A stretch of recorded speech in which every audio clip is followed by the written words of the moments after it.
Assalomu alaykum. Man Qosimov Abdunabiy ҳастам. Ин мавзӯи дуюми мо мебошад. Амалҳо ва ифодаҳои арифметикӣ дар забони Visual Basic Net.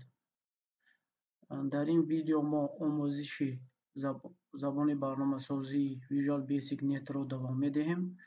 Мавзӯи якуми мо бахшида шуда буд оиди асосҳои барномасозӣ, муқаддимаи фан он, муқаддимаи асосҳои барномасозӣ бахшида шуда буд, ки дар он мо оиди муҳити барномаи Visual Studio, барномаи аввалин дар Visual Basic гуфта гузашта будем ва чихеле ки дар мавзӯи якум гуфта гузашта будем, силсила видеоҳои мо аз 14 мавзӯъ иборат мебошад. Мавзӯи дуюми мо амалҳо ва ифодаҳои арифметикӣ. Ҳадафи яъне ки ҳадафи мо ин шиносоӣ бо доимиҳо, тағйирёбандаҳо ва хелҳои қиматҳои ададӣ. дуюм шиносоӣ бо амалҳои арифметикии истифодашаванда, плюс, минус, зарб, тақсим ба дараҷабардорӣ, тақсим бо бутун, яъне ки ҳангоми тақсим кардани ду адад баргардондани қисми фақат бутуни он ва тақсими ду адад ва баргардондани модул. Модулаш ин мешавад қисми бақияи он.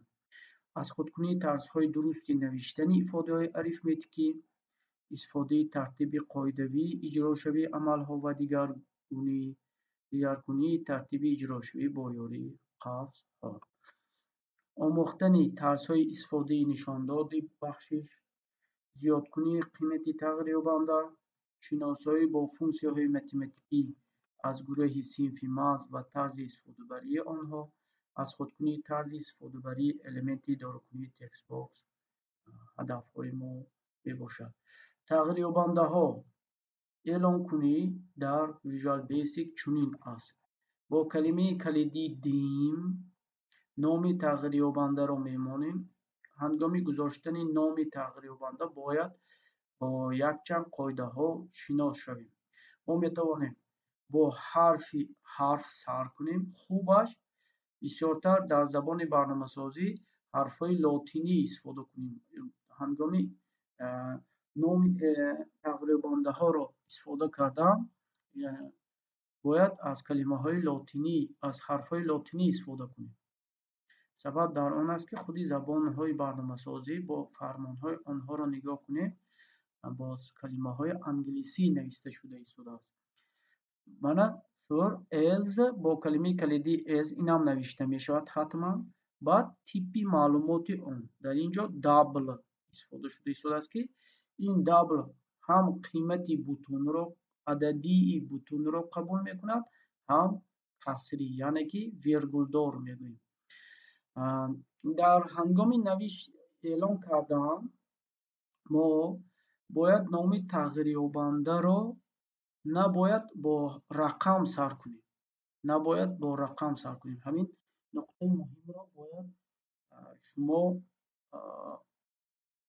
дар назар дошта бошед, ки набояд бо рақам сар кунем, барои он ки ҳангоми амалҳои арифметикӣ мумкин аст ки на қимати тағйирёбанда, балки ҳамун номе ки гузошта шудем, ҳамун рақам ҷамъ шавад. бо нуқта, аломатҳои дигари китобӣ, пунктуатсия, аломати савол, фоиз ва ғайраҳо набояд бо ҳамун аломатҳо сар кунем. Хубаш бо ҳарфҳои лотинӣ ҳарф сар кунем, баъд метавонем дар давоми он рақам гузорем. ин эълонкунии тағйирёбанда дар Visual Basic. хелҳо номи дар ин ҷо гуфта шуда истодааст номи тағйирёбанда ва хели қимат, бахшиш яъне ки бахшидан чӣ хеле аст. дар забони барномасозӣ аломати баробар ду мафҳумро ифода мекунад. ҳам аломати бахшидан, бахшиш ва ҳам аломати яъне ки баробарро. мана дар ин ҷо рақами 50 бахшида шуда истодааст ба тағрирбанди сур. Инициализация яъне ки қиматнокунии тағрирбанда. тағрирбандаҳои ададии автоматӣ соҳиби қимати 0 мешаванд. яъне ки дар забони Visual Basic бошад, дар баъзе забонҳо ягон тағрирбанда қиматро намегирад, 0 мегирад. 0 ин холиро, маҷмӯи холӣ, яъне ки ягон қимат надорад. дар ин ҷо din тағрирбанди nom is double. ҳозир дар Visual Basic автоматик қимати ҳамин тағрирбанди 0 ба. хоҳем ки 0 нашавад, din тағрирбанди is double баробар 50, яъне ки 50 гирифтем, ба ҳамин тағрирбанда автоматик қиматаш 50 мешавад. диапазони хеле қиматҳои дигар. мисол дар ин ҷо boolean типи данных, яъне ки типи маълумот boolean ду қимат мегирад, true ё false, яъне ки ҳа ё не. s byte бошад 256 қимати имконпазир мегирад. short бошад, short s byte аз byte бо он фарқ мекунад ки якеаш бо фақат ададҳои мусбат кор мекунад, якеаш бошад ҳам ададҳои манфию ҳам мусбат. short бошад ҳам ададҳои мусбату ҳам манфӣ, мана диапазоне, яъне ки ҳудуди қимат, хеле қиматҳо 65536 то қимат мегирифтааст. ӯ short бошад фақат ададҳои мусбат кардем. short бошад ҳам мусбату ҳам манфӣ. инҷо низ ҳамин тавр аст. integer бошад нисбати short агар нигоҳ кунем камтар, яъне ки адади калонтар бо 4 то 4 миллиард адад, мана 4,294,967,296 то ҳамин ҳудуда адада кор мекунад. ӯ integer бошад, ададҳои фақат мусбат. long бошад боз дарозтар, мана адади боз дарозтар. аз ҳамин ҷо нигоҳ кунем, адади дарозияш маълум мешавад ки decimal бошад бо чунин дарози ададҳо, single бо чунин, double бо чунин дарози ададҳо. мана инҳо ҳудудҳои қиматҳое ки ҳангоми мо фақат типи маълумотҳои ададӣ дар ин ҷо оварда шуда истодааст. боз дар Visual Basic мешавад string, char, характер ва ғайра бо типи маълумотҳои дигар низ вомехӯрад ки image дар рафти омӯзиши дар мавзӯъҳои дигари ҳамин дар мавзӯъҳои дигари омӯзиши Visual Basic мо гуфта мегузарем. Инкремент ин маънои ба як воҳид зиёдкунии қимати тағрирбандаро дар назар дорад. мисол тағрирбанда баробари тағрирбанда ҷамъи 1. инкремент яъне ки инкремент плюс якто зиёдшавиро дар назар дорад. ё кӯтоҳтараш тағрирбанда плюс баробари 1. ин баробар қувва аст бо аз ҳамин амале ки дар ҳамин ҷо навишта шуда истодааст, бо ҳамин ҳар душ баробар қувва аст. фақат варианти нави кӯтоҳ карда шударо дар Visual Basic овардаанд. функсияҳои дохилкунӣ.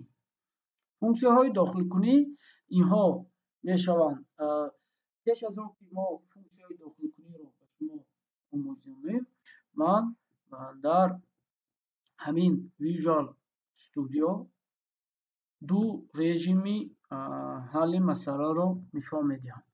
мана барномаи Visual Studio-ро ба кор омода мекунем. баъдан чӣ хеле ки дар мавзӯи якум гуфтамам, мо аз ҳамин ҷо тугмаи создат проектро меёбем ва пахш мекунем. дар ин ҷо забони барномасозиро Visual Basic мегирем. баъд якум ду режимро ман нишон медиҳам. дар ду режим масъалаи ҳалли ду адад дода шудааст, а ва б. бояд мо дар барнома ҳосили ҷамъи ҳамин ду ададро ёбем, яъне ки а ҷамъи б-ро ёбем. дар ҳамин ҷо дар ду режим ҳамин ҳалли масъаларо ман нишон медиҳам. ҳалли масъаларо дар ду режим. дар режими کنسولی و در رژیم ویندوز فور. اگر ما نگاه کنیم همین رژیم کنسولی نیز دو نمود دارد. نت فریمورک دارد و کنسول امپلیژن نت کار دارد. این فرقیتش در چی است؟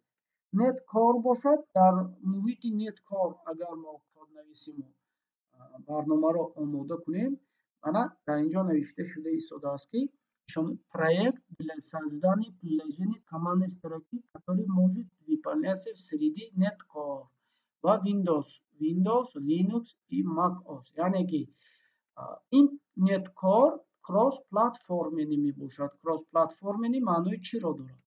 معنای آن را دارد که برنامه ساخته ما نوابسته از سیستم اپراسیونی کار میکنند و همه سیستم اپراسیونی راست میرن، مثل ویندوز است، لینوکس است، اندروید است، مک اوس و غیره.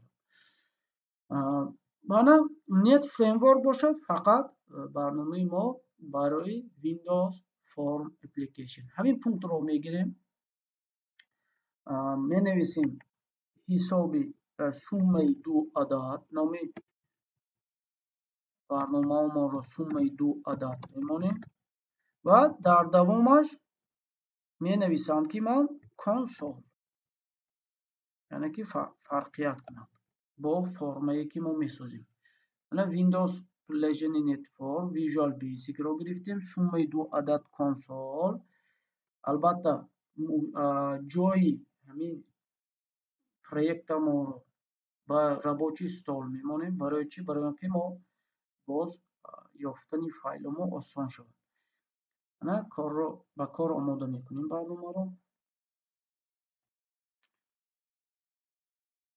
اکنون با ما کد برنامه پیدا شد. ما باز یک بار کنوپی پوسک رو پخش میکنیم که برنامه ما چه خیلی کارکرد ایستاده است یا نه. برنامه حالا سیستم رو آموخته ایستاده است و یک بار با کار سر داد، با همون رژیم کنسولی رو با کار سر داد، یعنی که آینه سیاه یکی بود و در حال آینه پوشیده شد، محکم کرد شد. برای آنکه ما آینه رو نگاه داریم، باید کنسول точка red خونده استیم. همون کنسول red داریم، red کی داریم یا red line داریم. میتونیم هر سه همین واریانت ها یکی آنها رو گذاریم. red این تمامی کنسول رو میخواند، red کی باشد فقط یک سیمبولی همون کنسول رو میخواند، red line باشد فقط یک سطری همون کنسول رو میخواند. من red خالی مونده میتونم. کار با وقتی که سر دادیم، کنسول ما رو نگاه داشت. همین سطر معنای آن رو دارد که همین کنسول رو خونده ایستاد. اکنون دوام این ساب مین اند ساب پروسیدور می باشد که کلمه ساب پروسیدور است. پروسیدور می باشد که مین این دلی پروگرام است. دلی پروگرام معنای چی رو دارد؟ از همین جا برنامه و کار سر داده می شود. یعنی که اگر ما در آینده پروسیدورهای دیگری ساب همینجا به مثال سوم و مانند سوم ساختنی شویم، این از البته همه پروسیدورهایی که در آینده ساخته می شود همش از داخل همین کنسول جیغ زده می شود. از همین مین همه ها از داخل مین به کار می داریم. یعنی که پروسیدوری مین در ما چی بوده است؟ دلی برنامه ما می باشد. اکنون من با واسطه کلمه دین سه تغییرابنده رو اعلام میکنیم. A, B, C. تیپی آنها اینتجر می شود. as اینتجر یعنی که عددی بوتون. ما می توانیم در یک سطر این رو اعلام کنیم یا می توانیم در علاهیدگی دیم A باز دیم B as اینتجر و غیره. برای آسانی کار کد ما کوتاه شدنش هر سه همین تغییربنده ها رو در یک اعلام کنی میمونه. اکنون با کنسول می نویسیم که точка write line با کنسول نوشتن رو دارد. با سطرش می نویسیم که عددی A رو داخل کنید. وقتی که عددی A رو در کنسول داخل کرده شد، ما با A همین از کنسول میگیریم همون قیمت رو. integer parse console.readline کنسول رو میخوانمش. ما برای چی این سطر رو نوشتیم کنسول integer.parse رو؟ این از آن سبب نوشتیم که در کنسول یا اینکه عموما در المنت های اداره کنید تکست باکس است، لیبل است، ما بسیاری معلومات ها با بسیاری المنت های اداره کنید معلومات ها با نمودی تکست میستن، استرینگ تیپش استرینگ میگم. من اینجا می نویسم استرینگ، نمودی استرینگ میستن استرینگ. از همین نقطه نظر ما استرینگ تیپی معلومات سطری رو گرفتیم و با عددی گردونده، یعنی علامتی بخشیدن است، همون عدد رو گرفته با ا بخشیده ایستاده. اکنون به ما لازم می شود عددی ب. اکنون عددی ب لازم می شود. ب رو داخل کنید، ب رو می گیرد.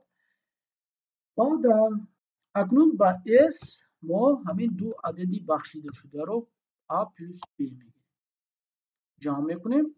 بعدا با کنسول همین نتیجه رو میبریم. write line می نویسیم که سومه دو عددی داخل کرده شده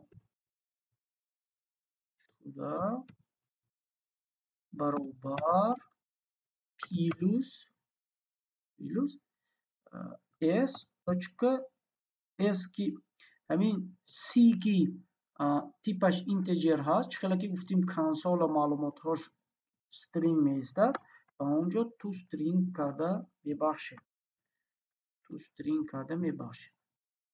انا برنامه ما آماده شد، یعنی که دو عدد رو سوم دو عدد رو ما در رژیم کنسول برآوردیم. انا عددی A رو داخل کنید 5 مثال، عددی B رو 13 5 پلس 13 سوم دو عددی داخل کرده شده 18. میتونیم است پیلوس با است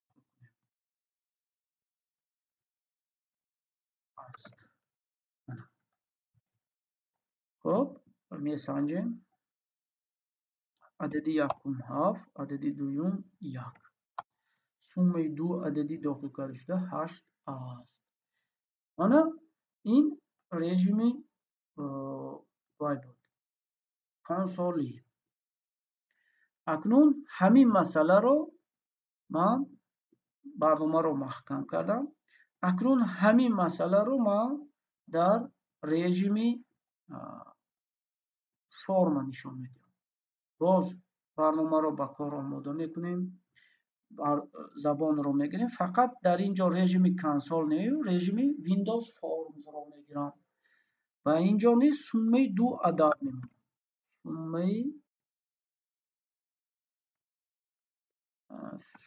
سومه دو عدد فرم رژیم فرم در اول کنسول بود، اینجا رژیم فرم. اوکی رو پاش میکنیم.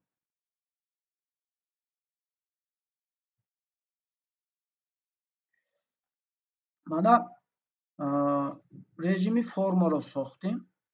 متن همین بالای فرم رو عوض میکنیم. سوایس و خاصیتی فرم میگذاریم. خاصیتی تکست سومه دو عدد میمونه. سومه دو عدد خب این از اینجا راستی موش رو میتونیم به همین فرم پخش کنیم. راستی موش رو свойства رو گیریم. خاصیت همین فرم ما میتونیم من ایکونکه همین فرم رو دیگه کنیم. من اینجا ایکونکه فونش رنگ تکست رنگی بکلا فونش حساب منه کنترل حساب منه فرمش رو رنگش رو دیگه کنیم و غیره. اکنون خاصیت های فرم اینجا پیدا می شود. اکنون با ما از دست چپ element های پنل element ها یک توگمه باتن لازم می شود به ما. توگمه باتن مانده. دو توگمه لیبل، سه انیقتر از سه توگمه لیبل و سه توگمه تکست باکس. یک تا تکست باکس، دو تا تکست باکس و سه تا تکست باکس. خب اکنون همین با خاصیت تکستی باتن یک رو سویسو میگذاریم دیگر میکنیم. خاصیت تکست رو دیگر میکنیم. مثال سومه میمونه. خب اکنون لیبل یک خاصیت لیبل یک رو باشد ا برابر میمونم. خاصیت لیبل دو رو باشد بی برابر. خاصیت لیبل سه رو باشد سی برابر. اکنون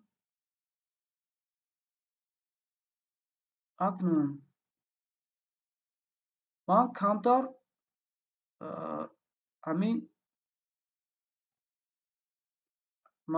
همین اندازه تکستی همین element ها رو کلانتر میکنم. همه element ها رو انتخاب کردم. خاصیت فونت دارد. اینجا ما میتونیم از همین توگمه سه نقطگی پخش کرده خاصیت فونت همین element رو گیریم. شریفتش رو начертане یعنی که نمودی شریفتش و ژیرنی باشد پالو ژیرنی آرایشی شریفت رو یا اندازه شریفت رو. размери шрифт 14 میگه.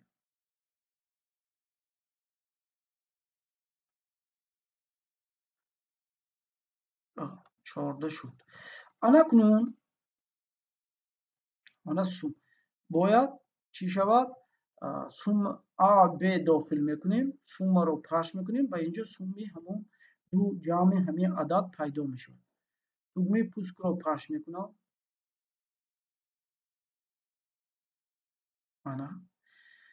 mana A و B و همین A و B قیمت داخل میکنیم. وقتی که توگمه رو پخش میکنم نتیجه به ما نبرآمده شده است. برای اون که حالا ما کد برنامه رو ننوشتیم. همین توگمه رو پخش میکنم. انا وقتی هنگامی توگمه باتن یک رو پخش کردن چی شود؟ داخل اینجا پروسیدوری با همون ثبت که در رژیم کنسول دیدیم همون پروسیدور نوشته میشن. باز مانند رژیم کنسول دیدیم A B C S اینتجر اعلام میکنیم. فقط A از کنسول گرفته نمی شود و از اینتجر دوچکا پارس یعنی که همین عمل اکنون تکست باکس یک دوچکا تکستش از تکست باکس یک دوچکا تکستش گرفته می شود. اکنون میتونیم با B دیگر نمودی کنورتاسی وای هست. کنورت تیپی معلومات ها هست. کنورت دوچکا تو اینت convert to int 32 16 64 دارد. آنها وابسته از درازی همون متن رو درازی همون عدد رو در نظر دارد. میتونیم با این طرز معلومات ها رو از یک تیپی معلومات به دیگر یا با این طرز خب اکنون S برابر A پلس B میمونه. تکست باکسی C точка тексташ баробар аст ба S точка toString. акнун барномаро ба кор омода мекунем. дар режими консол чӣ хеле дидем? 7 1 суммаш 8.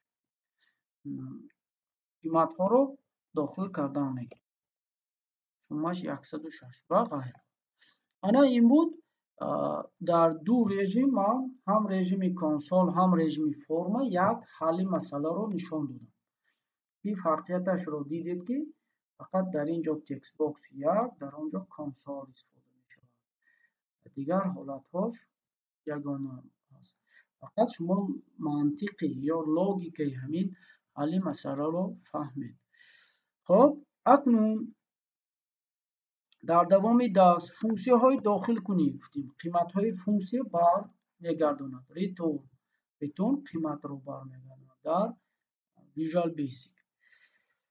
хоб библиотекаи math дар Visual Basic барои ҷиғ задани функсияҳои математикӣ истифода бурда мешавад. мисол sqrt реша аст, round қисми бутунашро бармегардонад. хеле қиматҳои integer ин ададҳои бутун аст. эълонкунии тағйирбандӣ хеле integer дим ва integerро ман нишон додам. эълонкунии чандгона яъне ки якчанд эълонкуниҳо метавонем бо ин намуд эълон кунем ё ин ки вергул монда истода бо ин намуд эълон кунем ё ҳангоми эълон кардан яку якбора қимати ҳамон тағйирёбандаҳоро бахшем. хеле хатогиҳо ҳангоми сохтани барномаҳо вомехӯрад. хатогиҳои синтаксисӣ, хатогиҳои вақти иҷроиш ва хатогиҳои мантиқӣ. табдилиҳои хеле қиматҳо дар текстбокс қимат ҳама вақт сатрӣ, символӣ, бинобар ба адад ва ё аз адад гардонидан лозим аст. мана чанд намуди чихеле ки ман дар мисоли консолию форма ҳисоби ду адад ё метавонед бо функсия сеюм намуди аз як типи маълумот ба дигар типи маълумот гардонидан ин ҷиғ задани худи функсия мебошад. хоб акнун табдилдиҳии string ба double. ин string дорад яъне ки текст. ин текст типи маълумоти stringi аст. stringa гирифта ба double мегардад. ҳамин функсия double. табдилдиҳии адад ба string яъне ки мана str string аст. ададро ба string ё number.toString ҳамин амал низ ба типи маълумоти string мегардонад. анси маҷмӯи символҳои characters. ададҳо ҳар клавиши клавиатураро ифода мекунанд. мана ададҳо дар клавиатура кадом символҳоро C2 бошад space, пробел, C3 аломати хитоб, C4 мана 65 ай англисӣ ва ғайра. ин буд мавзӯи дуюми мо. дар мавзӯи сеюм низ оянда мавзӯи сеюмо бахшида мешавад бо омӯзиши Visual Basic.